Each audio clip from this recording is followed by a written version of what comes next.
Mangrol ડિવિઝનના DYSP ડીવી કોડિયાતરના માર્ગદર્શન હેઠળ જિલ્લાના તેમજ અન્ય જિલ્લાના નાસ્તા ફરતા આરોપીઓને પકડવા તેમજ આવા આરોપી ઉપર ખાસ વોચ રાખી પકડી કાર્યવાહી કરવા અગાઉથી સૂચના થયેલ હોય, જે અનુસંધાને માળિયાહાટીના પોલીસ સ્ટેશનના પીઆઈ એમ.એન. કાતરિયાની સૂચના આધારે પોલીસ સ્ટેશન સ્ટાફ પેટ્રોલિંગમાં હતો.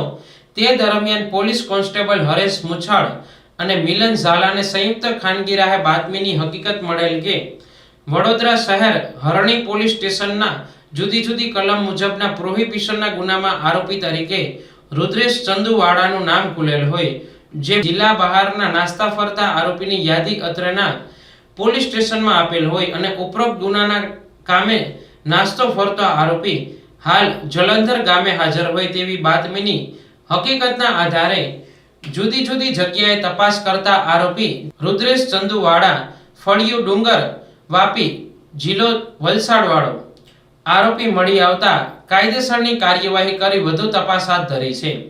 પીઆઈ એમ.એન. કાતરિયા, એએસઆઈ ભરત કરમટા, હરેશ મુછાળ, મિલન ઝાલા અને ગોવિંદ નાગસ સહિતના પોલીસ સ્ટાફે સાથે રહી આ કામગીરી કરી હતી.